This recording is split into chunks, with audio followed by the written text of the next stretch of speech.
A'udzubillahi minasyaitonirrajim. Bismillahirrahmanirrahim.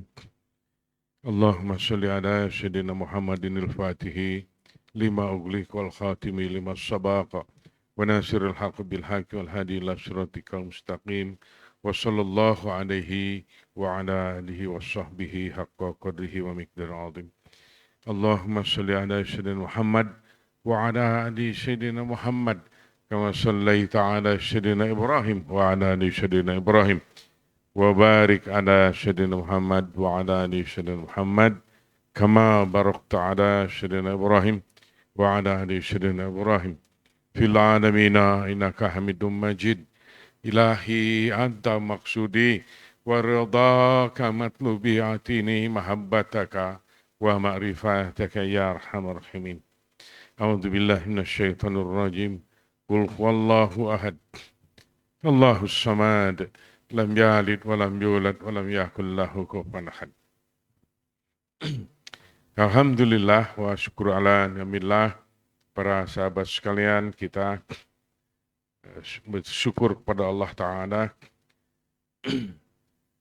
Tidak boleh terlupakan, maka tadi saya katakan wa syukrulillah. Semoga kita tidak kufur langkah demi langkah, saat demi saat. Semoga Allah memberikan kemampuan kepada kita, kewaspadaan di dalam setiap gerakan-gerakan hati di sepanjang kehidupan kita. Karena itu, seperti tadi dibacakan di dalam kitab Ihya Ulumuddin oleh Syekh Jordani Salam, itu akan tersimpan ila yaumil qiyamah. Dan itu menjadikan sebuah pertanggungjawaban. Ini sangat menakutkan para sahabat sekalian.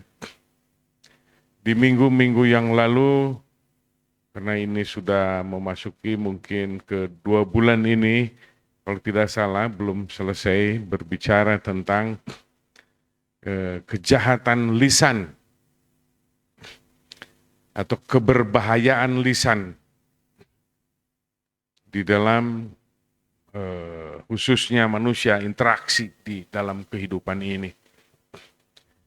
Para sahabat sekalian, kita dengarkan tadi hadis-hadis tentang bagaimana bahayanya pembicaraan.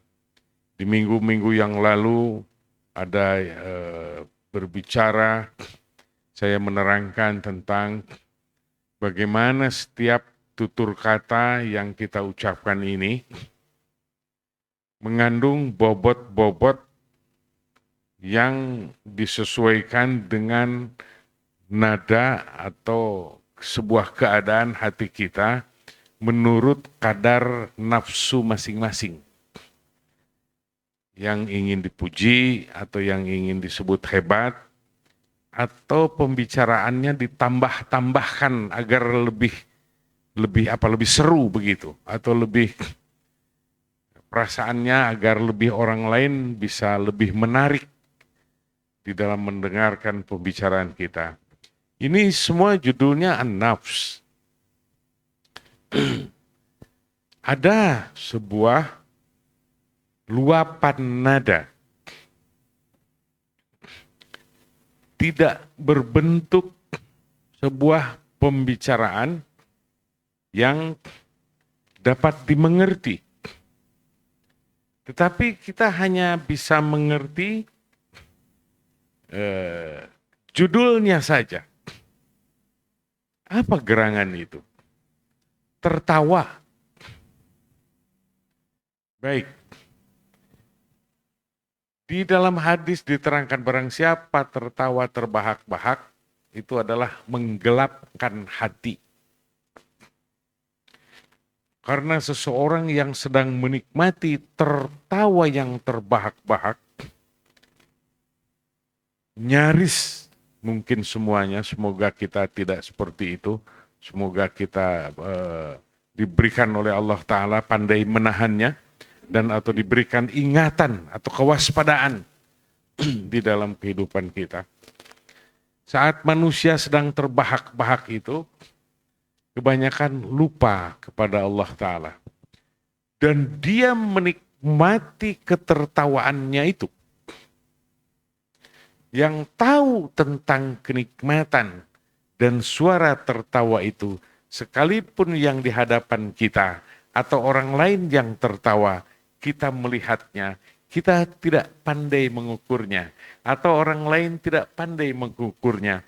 Apa gerangan bahasa nada jiwa yang sedang meluap itu? Berupa sebuah tertawa, tetapi dia ghaflah, tersita dengan kenikmatan ketertawaannya itu. Banyak tidak disadari berapa banyak tertawa kita di dalam satu hari, termasuk tadi seperti di dalam kitab disebutkan dalam keadaan ngobrol. Di dalam ngobrol beberapa orang pembicaraan ini, minggu-minggu lalu sudah saya terangkan juga, cuman ini agak berbeda sedikit mungkin bahasanya, tetapi judulnya tetap. Biasanya yang tidak pantas dibicarakan, itu langsung diungkapkan di situ. Perhatikan dan tengok ke dalam hati kita untuk sebuah kewaspadaan. Para pejalan sejati, para ahli zikir, orang-orang yang berthariqah, apabila sedang berkumpul ini, apakah kita ada di dalam kewaspadaan? Atau kita hanyut mendengarkan sesuatu? Kita sudah menerangkan apa yang terdengar, apa yang terlihat, bahkan apa yang tercium oleh kita, itu semuanya tergerak di dalam hati dan mengeluarkan sebuah bahasa ruhaniah. Ini semua yang ada di dalam zahiran yang terasa oleh kita dan merupakan keadaan kehidupan sehari-hari. Tetapi kita tidak pernah melihatnya. Mohon ampun kepada Allah Ta'ala, maaf. Bukan tidak pernah melihatnya. Mungkin kita sedang lalai. Nah, kira-kira begitu saja. Mungkin kita sedang lalai.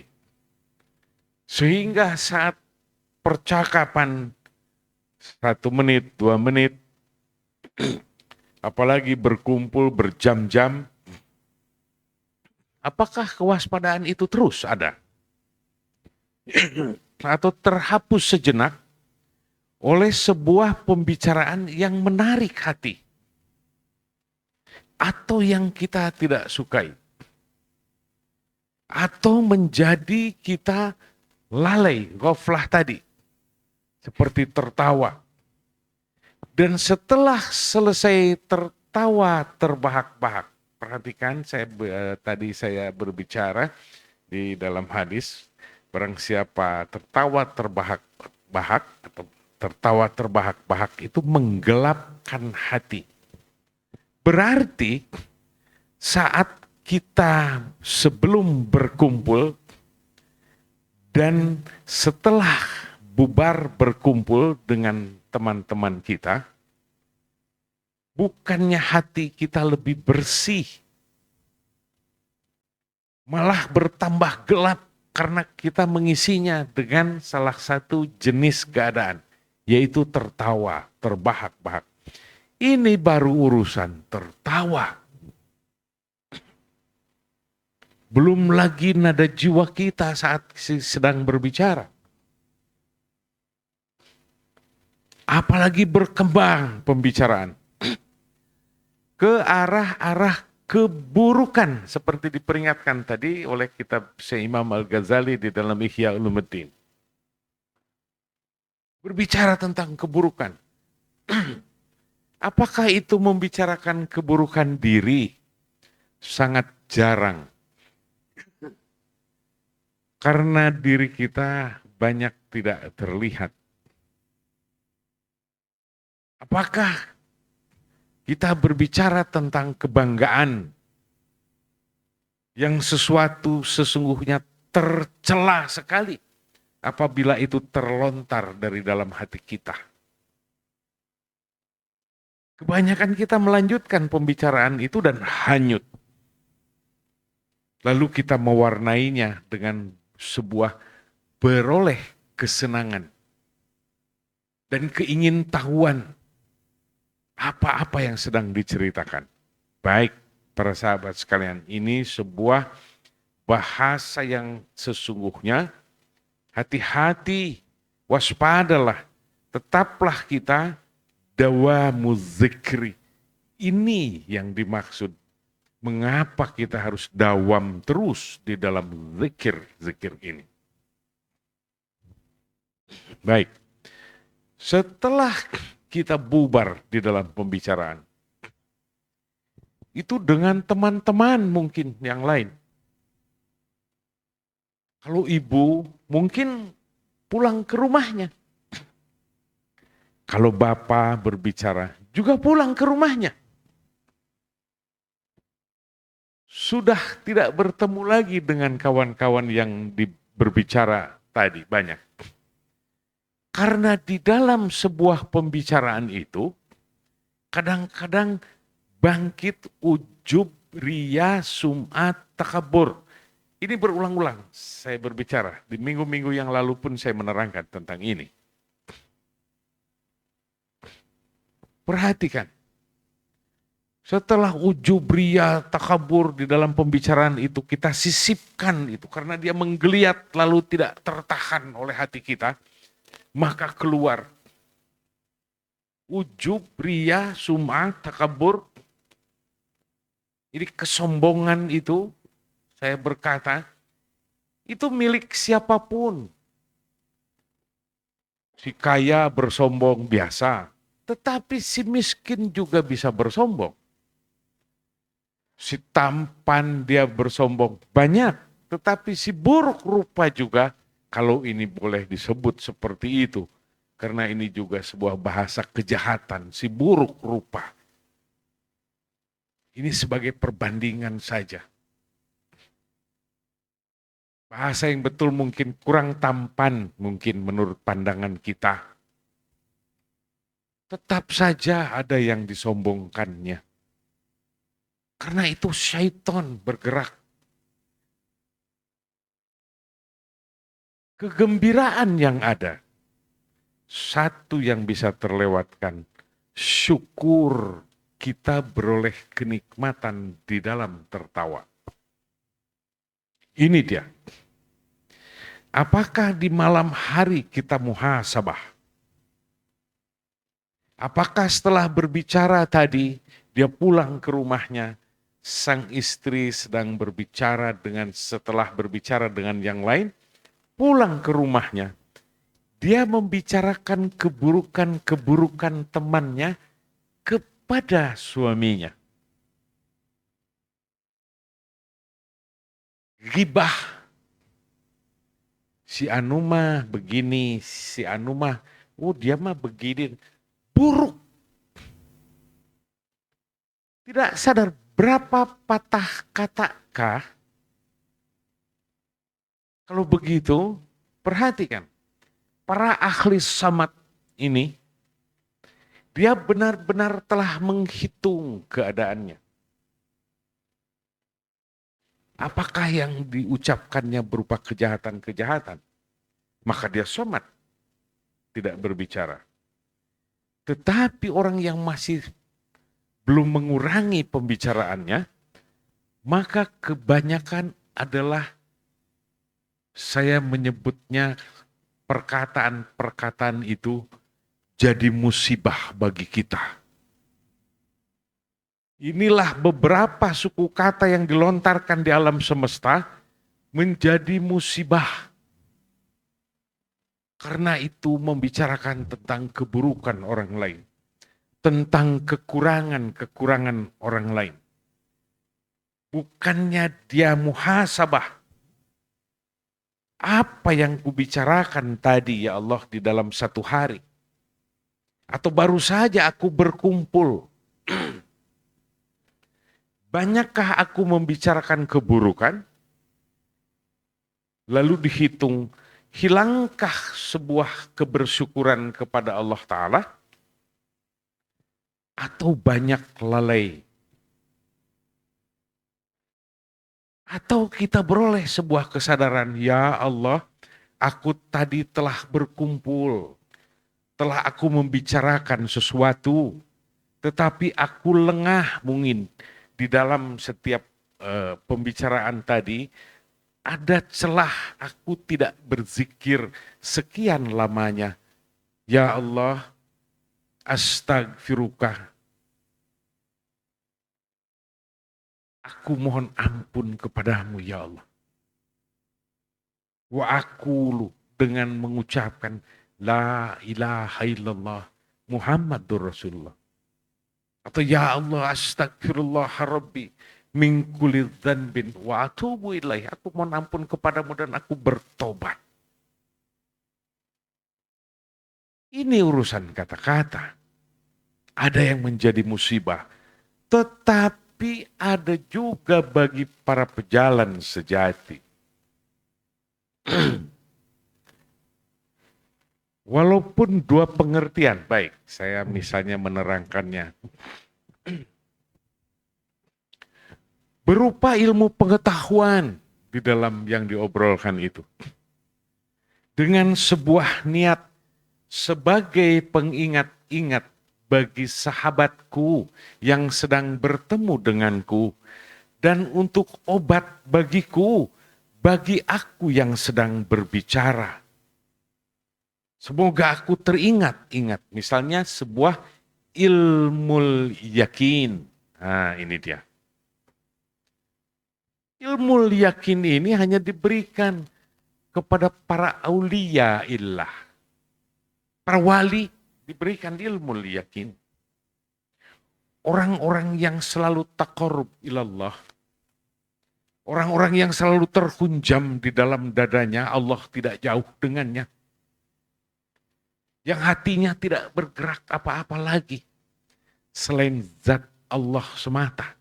Karena ini sedang meniti dan mungkin sedang duduk di dalam, saya kalau menyebutnya mungkin itu sebuah tahta kemakrifatan. Kalau Allah memberikannya. Ilmu yakin ini diberikan kepada para waliullah.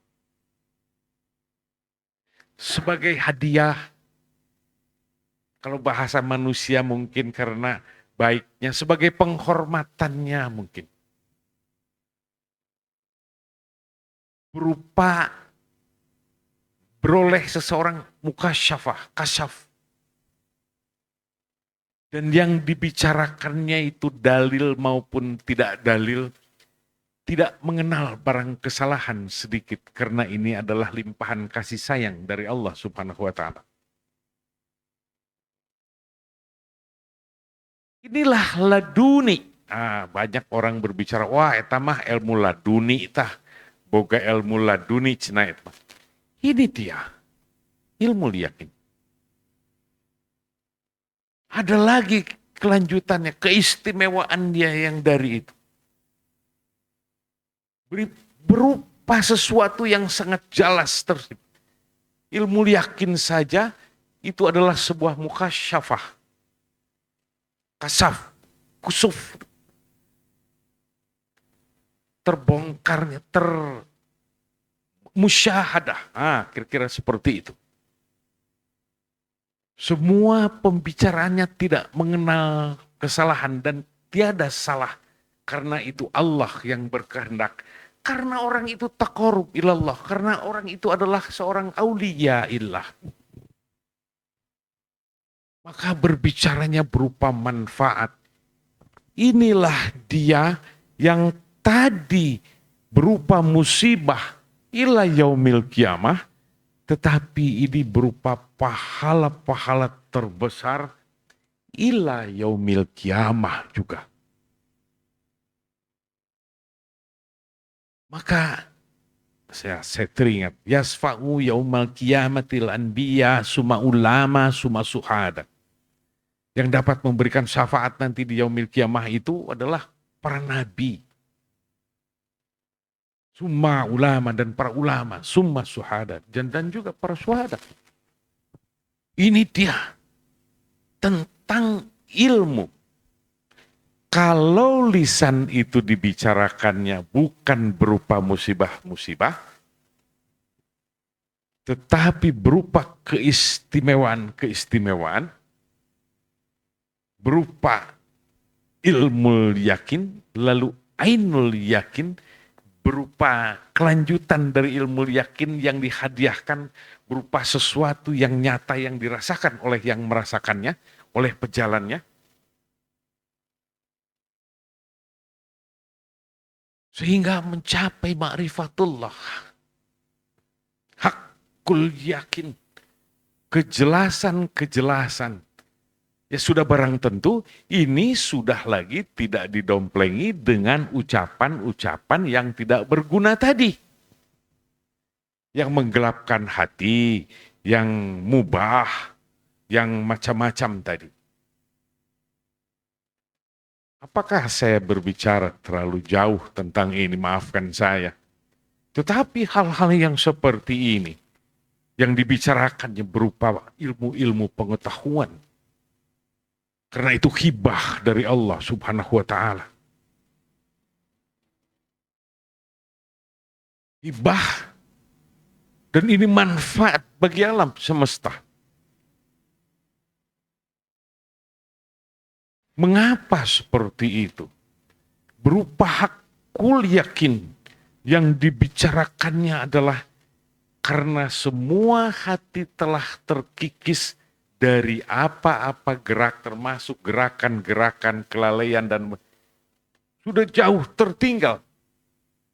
Yang hanya di dalam hatinya hanya zat Allah semata. Tetapi yang dimengertikan di dalam ilmu itu adalah nama-nama Allah dan sifat-sifatnya. Para sahabat sekalian, barang siapa memasuki muraqabah, ada sebuah muraqabah Ismul Azam namanya. Itu nama-nama keagungan tentang Allah Subhanahu wa Ta'ala. Nama dan sifat-sifatnya itu menghunjam, termengertikan. Bukankah itu mengerti tentang Allah ya, dengan sebenar-benarnya? Karena dia telah mengerti dirinya sendiri. Arafa nafsahu, arafa rabbahu. Karena telah terkikis berbagai macam cakap-cakap buruk itu.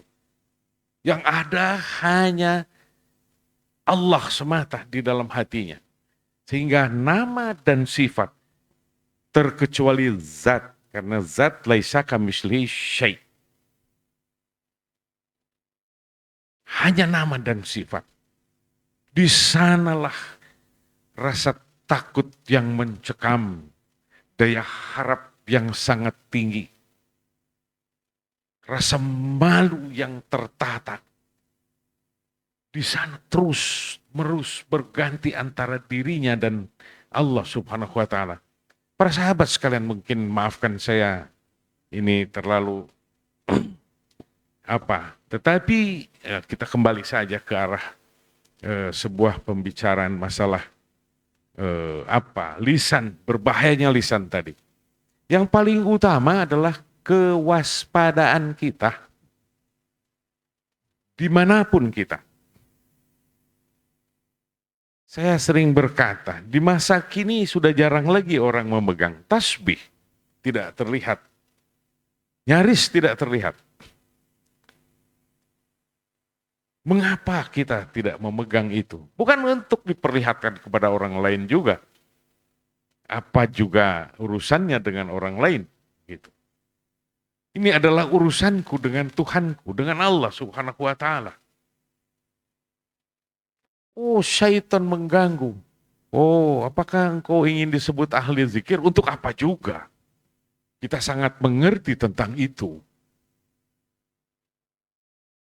Tidak lagi para ahli zikir mengharapkan pujian-pujian. Tidak lagi ahli zikir mengharapkan keagungan-keagungan makhluk. Karena hatinya sudah terpaut dengan Allah Subhanahu wa Ta'ala. Ini dia para sahabat sekalian, di dalam sebuah percakapan bersama-sama atau berupa musibah atau berupa ilmu pengetahuan. Di dalam ilmu lahir atau zahiran juga. Dulu saya pernah menerangkan tah cena ilmu yakin teh kieu seperti inilah.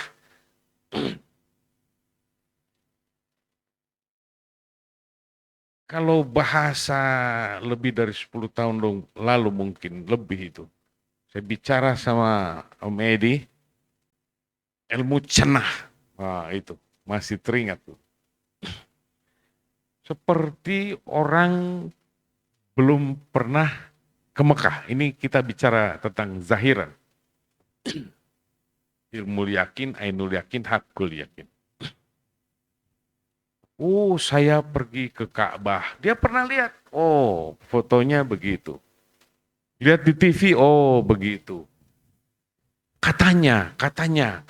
Karena dirinya yang diceritakan itu yang mendengar belum pernah dia pergi. Hanya kata orang yang telah berumroh atau berhaji. Tiba-tiba orang itu pergi berhaji. Nah ini agar bisa bandingan ilmu yakin, ainul yakin, dan hakul yakin tadi. Melihat Ka'bah, oh ini dia yang dulu hanya katanya atau lihat di TV atau lihat gambar. Sekarang aku dapat melihat sendiri. Saat dulu mendengar hanya sebuah cerita, hati mempunyai sebuah rasa hanya mendengar, dan pengetahuan kita hanya melihat di televisi atau gambar-gambar. Katanya, cenah, baik eta. Lalu terlihat oleh kita sendiri, oh ini dia. Terlihat oleh kita, oh ainul yakin. Dulu baru pengetahuan, sekarang aku melihatnya. Ainul yakin. Lalu dia harus tawaf. Karena pertama masuk mungkin harus tawaf kudum. Masuk di dalam tawaf, setelah terlihat dipegangnya. Waktu mendengar, begitu rasanya, waktu melihat, berubah lagi rasa. Tetapi setelah memegang Ka'bah, hakul yakin. Ini aku pegang sekarang Ka'bah tuh seperti ini. Nah ini zahiran. Tetapi yang tadi ini batinan. Ilmu yakin, ainul yakin, dan hakul yakin. Berupa pengenalan tentang sebuah keadaan. Inilah dia cakap-cakap yang ada di dalam hati. Dan boleh jadi yang terlihat dan terpegang sampai kepada hakul yakin ini, nanti juga akan dibicarakan. Saat berbicara ini, tetap berlaku hukum-hukum itu yang akan terbawa ila yaumil kiamah. Apakah ini berbicara tentang kebaikan atau kebanggaan? Ada orang mau pergi ke Mekah, dikasih ilmunya, dikasih pengetahuannya begini-begini. Dia tidak mau menerimanya karena keangkuhannya. Naudzubillah, summa naudzubillah, semoga jangan ada di tempat kita. Ada yang seperti itu. Seolah-olah hebat atau bagaimana. Naudzubillah, summa naudzubillah. Ini pun sangat berbahaya. Padahal baru niat saja, belum apa-apa. Para sahabat sekalian, semoga dapat dimengerti apa yang kita dibicarakan di malam hari ini. Dan apa-apa semuanya yang kita sahabat di mana saja, yang dalam keadaan gundah hatinya, atau dalam keadaan ingin didoakan oleh kita, ya Allah, masukkanlah ke dalam doa-doa kita dan pahala-pahala kita. Ya Allah, mudahkanlah, ringankanlah beban-beban orang yang sedang menjerit hatinya, khususnya para sahabat-sahabat pengajian kita dan siapa saja yang minta didoakan oleh kita. Amin ya Allah ya Rabbal Alamin. Sallallahu alaihi